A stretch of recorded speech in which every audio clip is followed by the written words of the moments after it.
श्री स्वामी समर्थ, श्री स्वामी कार्यसिद्धी या चॅनलमध्ये तुमच्या सगळ्यांचं मनापासून स्वागत. आपल्या सर्वांच्या आयुष्यात पैसा, सुख आणि समृद्धी असावी अशी आपल्या सगळ्यांची इच्छा असते.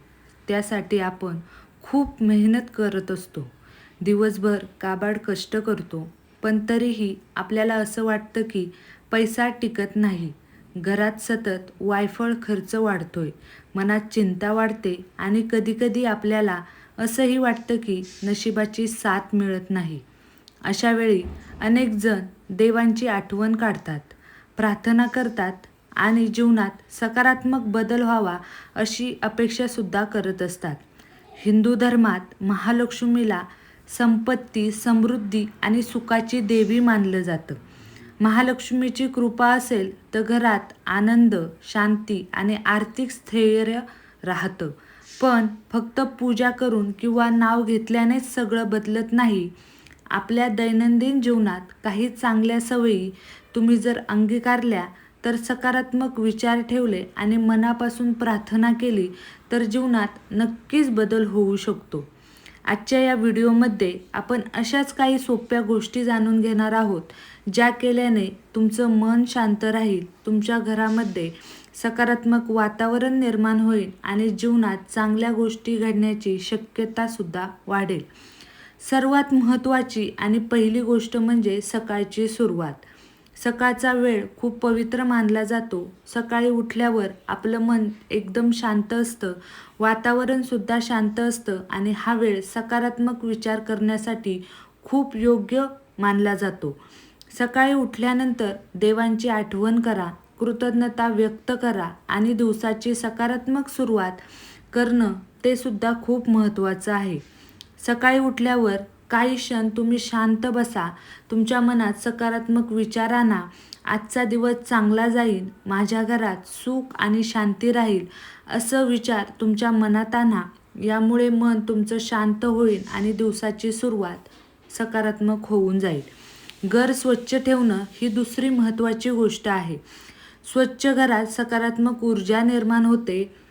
सकाळी घर साफ करणं, खिडक्या उघडणं, ताजी हवा आपल्या घरात येऊ देणं, या छोट्या गोष्टी जर तुम्ही पाळल्या तर तुमचं घर प्रसन्न होऊन जाईल, तुमच्या घरात प्रसन्न वातावरण निर्माण होईल. आता तिसरी गोष्ट आहे ती म्हणजे संध्याकाळी दिवा लावणं. संध्याकाळचा वेळ शांततेचा असतो. यावेळी दिवा लावून प्रार्थना केली तर मनाला समाधान मिळतं. दिवा लावताना मनात शांतता ठेवा आणि आपल्या कुटुंबाच्या सुखासाठी प्रार्थना करा. संध्याकाळी देवासमोर जेव्हा तुम्ही दिवा लावणार आहात, त्याचबरोबर अगरबत्ती, धूप ही सुद्धा लावा. तुमच्या घरामध्ये थोडासा कापूर जाळून तो तुमच्या घरामध्ये पूर्ण घरभर फिरवा. यामुळे तुमच्या घरातली जी काही नकारात्मक ऊर्जा आहे ती बाहेर फेकली जाणार आहे आणि सकारात्मक वातावरण निर्माण झाल्यामुळे लक्ष्मी तुमच्या घरात या तिन्ही सांजेला प्रवेश करणार आहे. या सगळ्या ज्या गोष्टी साध्या आहेत त्या पण त्याचा परिणाम खूप चांगला तुमच्या मनावर होत असतो. जेव्हा घरात सकारात्मक वातावरण तयार होईल तेव्हा कुटुंबात आनंद वाढेल, तणाव कमी होईल आणि तुमच्या जीवनात स्थिरता निर्माण होईल. आणखीन एक महत्त्वाची गोष्ट म्हणजे तुमच्या बोलण्यात नेहमी गोडवा ठेवा. घरात नेहमी प्रेमाने बोलत जा. राग, भांडणं, वाद यामुळे घरातील वातावरण खराब होत असतं. शांतपणे बोलल्याने आणि समजून घेतल्याने घरात आनंद टिकून राहत असतो. दान करणं ही सुद्धा एक चांगली सवय आहे. शक्य असेल तर गरजूंना नेहमी मदत करा. यामुळे तुमचं मन समाधानी होईल आणि लक्ष्मीची कृपा तुमच्यावर कायम राहील. जीवनात बदल घडवण्यासाठी मोठ्या गोष्टी करण्याची गरज नसते. छोट्या चांगल्या गोष्टींच्या सवयी अंगीकारल्या तर जीवनात मोठे बदल घडू शकतात. महालक्ष्मीची कृपा मिळवण्यासाठी सर्वात महत्त्वाची गोष्ट म्हणजे तुमच्या मनाची स्वच्छता.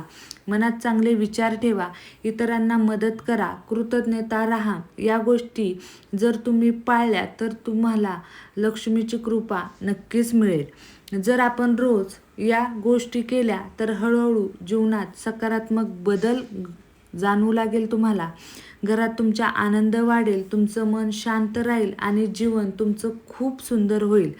लक्षात ठेवा, देवावर श्रद्धा ठेवा, पण त्याचबरोबर मेहनतसुद्धा करा. कारण मेहनतीला नशिबाची साथ लागते. तसंच नशिबाला सुद्धा तुम्ही मेहनत करणं तितकंच गरजेचं आहे. सकारात्मक विचार ठेवा आणि जीवनात चांगल्या सवयी अंगीकारा. जर तुम्हाला आजचा हा व्हिडिओ आवडला असेल तर व्हिडिओला जास्तीत जास्त लाईक करा आणि शेअरसुद्धा करा. आणि हो, चॅनलला सबस्क्राईब करायला विसरू नका, कारण जे नवीन नवीन व्हिडिओ येतील तर ते तुमच्यापर्यंत नक्की पोचले जातील. तर तुमच्या घरात सुख, शांती आणि समृद्धी नांदो हीच महालक्ष्मीच्या चरणी प्रार्थना करते आणि आजचा व्हिडिओ इथेच थांबवते. भेटूया नवीन अशा एका व्हिडिओसोबत. तोपर्यंत श्री स्वामी समर्थ. अवधूत चिंतन. श्री गुरुदेव दत्त.